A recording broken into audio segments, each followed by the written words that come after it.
चलिए, आज हम बात कर रहे हैं नियमित संस्थान जमीपुर अकबरपुर की तरफ से क्लास 10 के बच्चों के लिए सब्जेक्ट सामाजिक विज्ञान चैप्टर 3 चल रहा है। तीसरा चैप्टर चल रहा है क्रांतियों का सामान्य परिचय, जिसमें इंग्लैंड की क्रांति हो चुकी है, अमेरिका की क्रांति चल रही थी। कल हमने अमेरिका की क्रांति के कारण बताए थे। आज हम अमेरिका की क्रांति के परिणाम के बारे में बात करेंगे कि अमेरिका की क्रांति जब हुई, जिसे स्वतंत्रता संग्राम जब हुआ अमेरिका का, तो उसके बाद क्या बदलाव आए, क्या परिणाम हुआ, क्या उपलब्धियां मिली, आज उसके बारे में चर्चा करेंगे।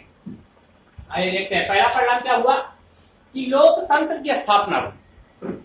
पहला परिणाम ये हुआ अमेरिका की क्रांति का कि लोकतंत्र की स्थापना हुई। लोकतंत्र क्या, जैसा कि अब्राहम लिंकन ने लिखा है कि जनता द्वारा जनता के लिए किया गया शासन लोकतंत्र कहलाता है। अर्थात जो शासन हम लोग शासन प्रणाली चल रही है इस समय, वही लोकतंत्र की स्थापना हो गई कि मुख्यतः लोगों को नागरिकों को सर्वोच्च माना जाने लगा। वही जो है अपने नेता या अपने राजा को चुन सकता है। तो लोकतंत्र की स्थापना हो गई, जिसे देखकर अन्य देशों को भी सराहना मिली, सहयोग मिला और अन्य देशों ने भी इस नीति को अपनाना चाहा और अपनाया। दूसरा, लिखित संविधान। पहला जो है सर्वप्रथम अमेरिका में ही विश्व का प्रथम लिखित संविधान लिखा गया था 1789 ईस्वी में। 1789 ईस्वी में सर्वप्रथम विश्व का लिखित संविधान लिखा गया था। ठीक है, तो पहला लिखित संविधान देखकर लोगों ने लिखित संविधान अपने अन्य देशों ने भी अपने संविधान को लिखित करने का प्रारूप शुरू कर दिया। 1789 में अमेरिका की क्रांति के बाद यह परिणाम हुआ कि वहां 1789 में अमेरिका ने लिखित संविधान लिखा, जिसे देखकर अन्य देशों ने भी अपने संविधान को लिखित करने की प्रारूप शुरू कर दिया। अगला क्या परिणाम हुआ? संघात्मक शासन, संघात्मक प्रक्रिया, शासन प्रक्रिया चालू हो गई। संघात्मक क्या कि सर्वोच्च पावर या अधिकार जो है संघ के सरकार का होगा, संघीय सरकार का होगा, और राज्य व्यवस्था को राज्य सरकार देखेगी।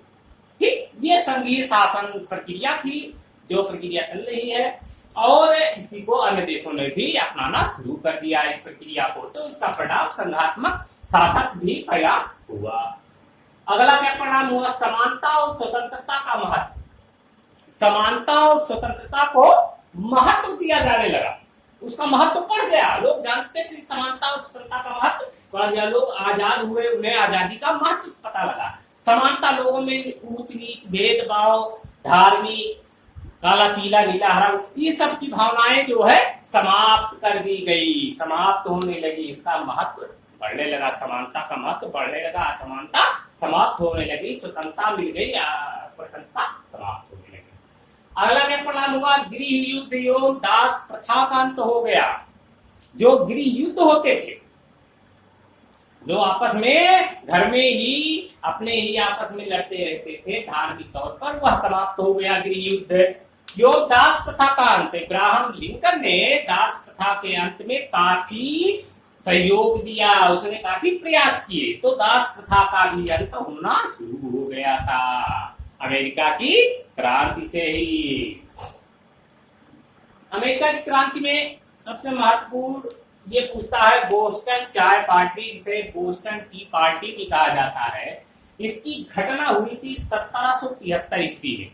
जैसा कि मैंने बताया था, अमेरिका की क्रांति हुई किस लिए थी कि उपनिवेश जो थे वहां के 13 उपनिवेश जो थे, वो जो है अमेरिकी उपनिवेशों का हनन हो रहा था, जिससे वो काफी नाखुश थे। तो नाखुश थे, जिसके कारण 1773 ईस्वी में रेड इंडियंस, अमेरिकी जो उपनिवेश थे, उपनिवेशवादी थे अमेरिका के लोग जो थे, वो रेड इंडियन की वेशभाषा में, ठीक है, इंडियन के रूप वेशभाषा में रेड इंडियन का लिबास पहन के, कपड़ा पहनकर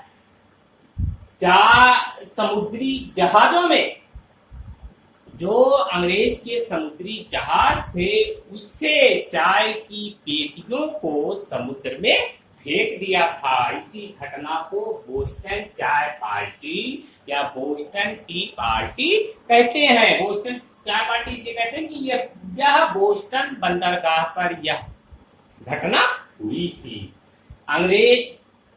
अंग्रेजी समुद्री जहाज से बोस्टन बंदरगाह पर 1773 ईस्वी में उपनिवेश अमेरिकी लोगों ने रेड इंडियंस की वेशभूषा में चाय की पेटियों को जहाज से समुद्र में फेंक दिया था। इसी घटना को बोस्टन चाय पार्टी या बोस्टन टी पार्टी कहते हैं। ठीक, कंप्लीट। तो अमेरिका की क्रांति आपका यहीं पे समाप्त होता है। तो कुछ चीजें बता दूं तो संयुक्त राज्य अमेरिका का भी जन्म हो गया था यहाँ पर, ठीक है, क्योंकि 13 उपनिवेश जो ब्रिटेन के थे या इंग्लैंड के थे उसे उसने स्वतंत्र कर दिया। अमेरिका से वो स्वतंत्र हो गया जब अमेरिका की क्रांति हुई। तो संयुक्त राष्ट्र संघ, एक अमेरिका का संयुक्त राष्ट्र संघ है, नया प्रांत जन्म लिया। तो संयुक्त राष्ट्र संघ की भी वही स्थापना हुई थी, जिसके प्रथम राष्ट्रपति जॉर्ज वाशिंगटन थे। जॉर्ज वाशिंगटन जो है प्रथम राष्ट्रपति थे संयुक्त राष्ट्र अमेरिका के, संयुक्त राज्य अमेरिका के, संयुक्त राज्य अमेरिका के प्रथम। तो 13 उपनिवेश उसमें मिल गए अमेरिका में, तो हो गया संयुक्त राज्य अमेरिका। इसी के साथ आपकी अमेरिका की क्रांति यहीं पर समाप्त होता है। और कल अगले चैप्टर के साथ मिलेंगे आप लोगों से। तब तक आप MAD शिक्षा संस्थान जमनीपुर अम्बेडकर नगर की तरफ से मैं आपका धन्यवाद करता हूँ। और आपको YouTube चैनल पे और भी अगर वीडियो हमारे चाहिए तो MFG शिक्षा संस्थान YouTube पे सर्च करेंगे, आपको सारे वीडियो मिल जाएंगे। धन्यवाद।